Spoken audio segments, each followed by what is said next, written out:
Hello everyone. Welcome back to a new video on Juris Talks. आज हमारा मुद्दा रहेगा something new, something spicy, कुछ अलग है हमारे पास. And nowadays it is going on because आजकल आप देख रहे हैं कि काफी चीजें मतलब हर चीज इंटरनेट से रिलेटेड है. जो भी चीज हम कर रहे हैं वो इंटरनेट से मिलती जुलती है, कंप्यूटर सिस्टम से है. पहले हम स्टार्टिंग हुआ था हमारा अबेकस से, उसके बाद से अगर आप चीजें देखेंगे तो धीरे धीरे घूम के हमने डेवलप किया है. But everything is related to computer system, networks. So the topic of today is related to cyber security और साइबर क्राइम.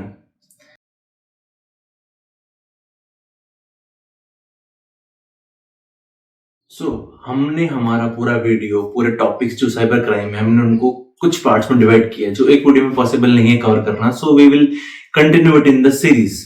हम साइबर क्राइम की सीरीज चलाएंगे जिसके हम अंदर उसको कवर अप करेंगे. First thing which we will talk about it here, what is cyber crime, कि साइबर क्राइम होता क्या है.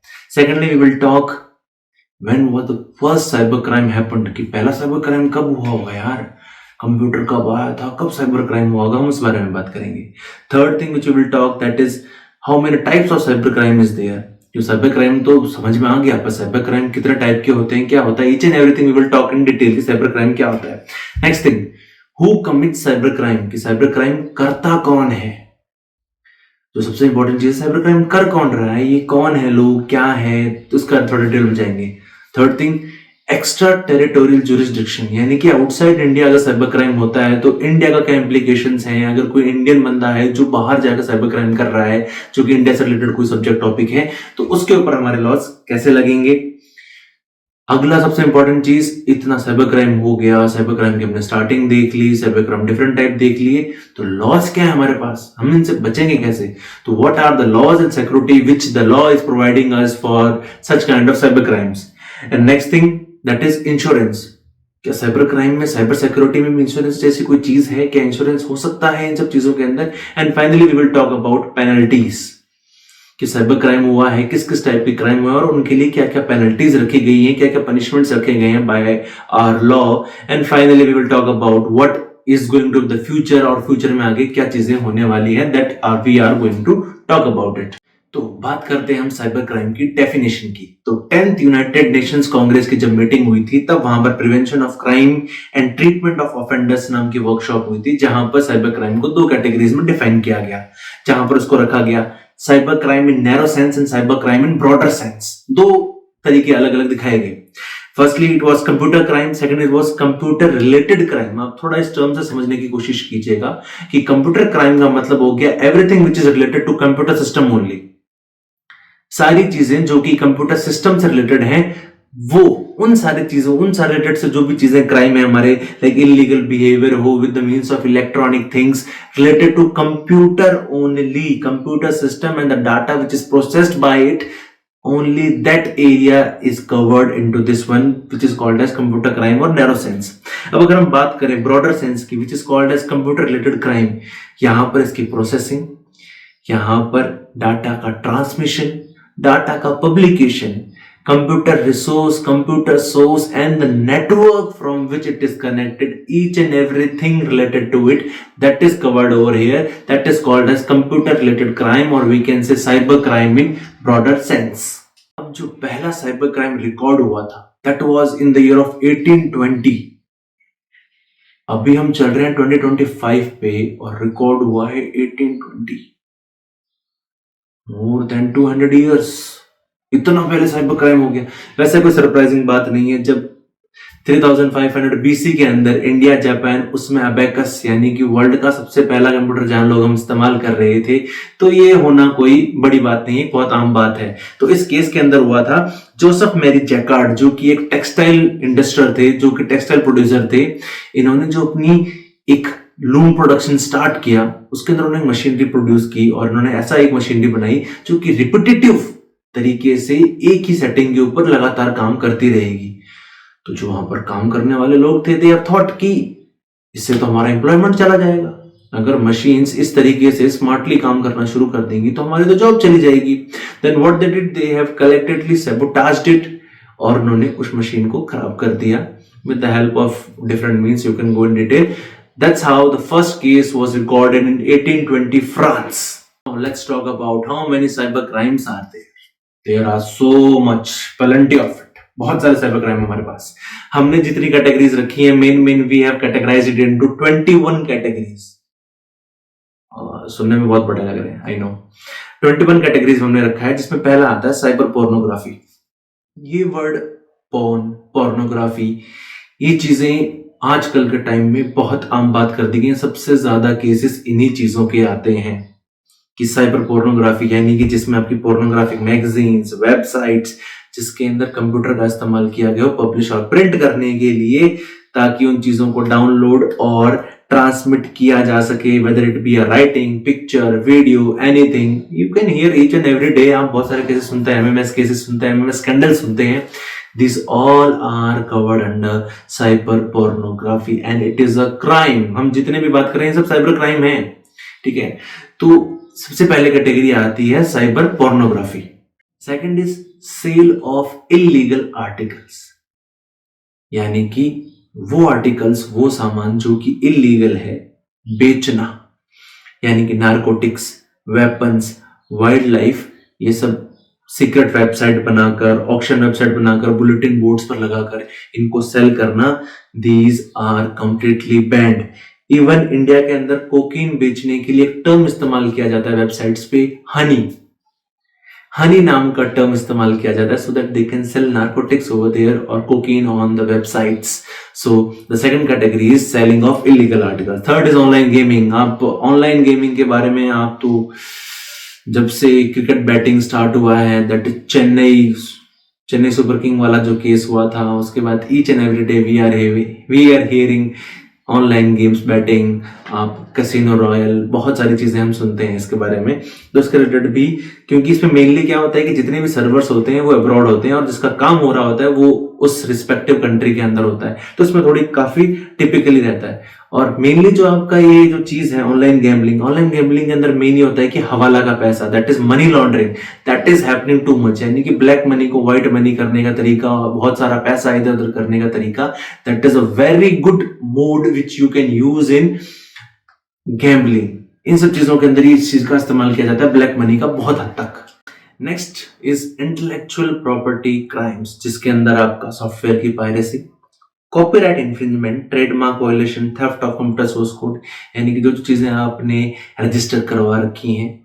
जैसे कि केस आया था, जो कि केस था आकाश अरोड़ा का केस था, सत्यम वर्सेस शिफी, जिसके अंदर yahoo.com आपने एक साइट सुनी होगी, काफी ज्यादा पॉपुलर है. तो उन्होंने एक साइट बनाई yahooindia.com. अब लोगों को लगा कि याहू ये वही साइट है, तो somehow it was like copyright का इन्फ्रिंजमेंट हो रहा है, यहाँ पर ट्रेडमार्क के इन्फ्रिंजमेंट्स हो रहे हैं, वायलेशंस हो रहे हैं, तो you have to take care of it. आपने देखा होगा कि बहुत सारे लोग क्या करते हैं, लोगो कॉपी करने की कोशिश करते हैं. तो ये सब चीजें, उनके ट्रेडमार्क्स, पेटेंट्स, ये सब चीजें आपको सुनने में आती हैं. इसलिए आप देखिएगा कि नाइकी का लोगो अगर आपने देखा हो तो वो लोग नाइकी को उल्टा बना देते हैं, रिबोक का रिबूक. That is how the people are playing with thing. लोगों को नहीं पता, लोगों को लगता है ये शायद यही रिबॉक होगा, यही नाइकी का होगा, नाइकी में वाई लगा देते हैं. This small little things but they matter a lot.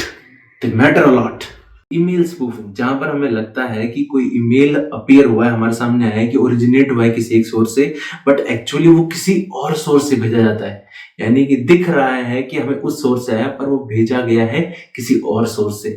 इसके अंदर आपकी money specific problems, relationship problems, ये काफी ज्यादा अकर होती हैं. नेक्स्ट वन इज फॉर्जरी, यानी कि कोई भी नकली sign, currency notes, postage, revenue stamp, marksheets वगैरह सब. आजकल आप देखेंगे कि मार्कशीट्स इतनी ज्यादा फेक, अगर आप फॉर्जरी, अगर आप सिंपल टर्म में लेना चाहते हैं, आम आदमी के टर्म में, that is called as fake terms, fake things. तो व्हाट वी आर मेकिंग, आजकल आप देखिए मार्कशीट आपको फेक मिल जाती है. इवन हमारे मिनिस्टर्स के डिग्रीज तक फेक हैं. डेली कॉम्पिटिशन एग्जाम होता है, उसके अंदर बहुत सारे लोगों के पास फेक डिग्रीज मिलती हैं. These all are happening with the thing forgery, और इतनी अच्छी तरीके से फॉर्जरी की जाती है कि you can't differentiate what is original and what is duplicate. It's very hard. Next one is cyber defamation. Defamation यानी कि मानहानि, किसी के ऊपर झूठा इल्जाम लगाना या फिर उसे बदनाम करना, that is called as cyber defamation, which you do with the help of computers और नेटवर्किंग। इन सब चीजों की वजह से आप अगले की करते हैं। Next one is cyber stalking, यानी कि आप अगले की एक एक चीज मॉनिटर कर रहे हैं कि अगला वो क्या काम कर रहा है, which site they are visiting, which apps they are using it. So और ये सारी चीजें होती है चुपचाप, बहुत ही ध्यान से रखी जाती हैं कि वो कहाँ पर कौन से चैट रूम्स में एंटर कर रहा है, क्या चीजें सर्च कर रहा है, what ever, each and everything. That is how they do it cyber stalking. Real life में स्टॉकिंग तो आपने देखी होगी कि जने को पीछे पीछे फॉलो किए जा रहे हैं, that same following it is happening online. फर्क इतना ही है कि चीजें ऑनलाइन हो रही हैं। Next one is unauthorized access to computer systems or networks, which also sometimes we use the word called hacking also, but India के अंदर हम इसको differently इस्तेमाल करते हैं। जहां पर अगर आप किसी भी कंप्यूटर सिस्टम को unauthorizedly यूज कर रहे हैं, that is called as unauthorized access to computer system or networks. Next is theft of information contained in electronic form. किसी भी इंफॉर्मेशन जो कि इलेक्ट्रॉनिक फॉर्म में सेव कर रखी है उसको अगर आप चोरी करते हैं, चाहे वो रिमूवेबल ड्राइव में हो यानी कि पेन ड्राइव में हो, वहां से अगर आपने पिकअप कर ली है, ऑनलाइन हो, अगर आपने स्टेल्थली वहां से कॉपी पेस्ट कर लिया हो, that is also covered as theft of information contained in electronic form. Next is email bombing. Email bombing सुनने में ऐसा लग रहा है कि बम फोड़ दिया भाई, ईमेल से बम फोड़ रहे हैं, बट ऐसा नहीं है। Email bombing means you are sending too much emails to the victim. उससे क्या होगा कि जो विक्टिम का ईमेल अकाउंट है वो क्रैश कर जाएगा। उसके बाद उसकी जो सिक्योरिटी है वो automatically it will get reduce, decrease एक बार वापस स्टार्ट होने में। तो इतना ईमेल उनको उस विक्टिम के ईमेल अकाउंट पे इतने ईमेल से भेजे जाओ कि उसका ईमेल सर्वर ही डाउन हो जाए। Next one is data diddling. Data diddling it means that कि कंप्यूटर सोर्स या फिर कोई भी इंफॉर्मेशन भेजने से पहले ऑल्टर कर दी जाए और अगले को रिसीव होने से पहले वापस वैसी कर दी जाए, यानी कि डाटा प्रोसेसिंग के टाइम पे सारी प्रोसेस हो जाए। डाटा प्रोसेसिंग के टाइम में बीच में ही आप सारी गड़बड़ कर लें, यानी कि भेजने के बाद पहुंचने से पहले बीच में आपने सारी ट्विस्ट एंड टर्न्स कर दिए गए हैं, that is called as data diddling. सुनने में भी अच्छा है और सुनने में भी बढ़िया लग रहा है, data diddling. Next one is salami attacks. Salami attacks these are use for commission of financial crime करने के लिए होता है। इसके अंदर ये होता है कि it is to make the alteration so significant that in a single case आप इतने छोटे माइन्यूट बदलाव करते हैं जिससे आपको पता चल पाता। एक काफी पुराना केस है जिसके अंदर ये हुआ था कि जब हमारे पास पुराने मोबाइल थे, अब तो आपके पास ऐसे आ गए हैं जिसमें अनलिमिटेड कॉल्स, अनलिमिटेड मैसेजेस हैं। पहले के टाइम में जब रिचार्ज कराते थे 20-30 कूपन कोड वाला time, you know that 2090s time, millennial times, अब तो जेंजी आ गया, काफी चेंजेस आ गए हैं। तो पहले के टाइम में जब ये होता था तो उस समय 0.5 पैसा काट लिया जा गया। अगर सारे BSNL यूजर्स के 0.5 पैसा काट लेते, किसी को नहीं पता चला, सबको लगा नॉर्मल है, but crores of users are there. Same incident हुआ था कि लोगों के बैंक अकाउंट से 5-5 रुपए कटे, लोगों को लगा नॉर्मल है, SBI के बैंक से। अब जब हर किसी के अकाउंट से 5-5 रुपए कटे and there are crores of people are there, सबके अकाउंट से अगर 5-5 रुपए गए, that means it will amount to 5 crore, 15 crore, 50 crore, कितना पैसा हो सकता है बट पता भी नहीं चलेगा। That's how this is called as salami attacks. ऐसे अटैक्स को तो सलामी कर सकते हैं। डिनायल ऑफ सर्विस अटैक, यहां पर क्या होता है कि जो कंप्यूटर रिसोर्स होता है उसके ऊपर लगातार रिक्वेस्ट भेजी जाती हैं जितनी वो हैंडल कर सके। अगर कंप्यूटर रिसोर्स के ऊपर आप लगातार रिक्वेस्ट भेजे जाएं तो एक टाइम तक वो हैंडल कर पाएगा। After that it will collapse and its security will gone down and at that point of time you can attack over it, that is called as DOS attack, that is called as denial of service attack.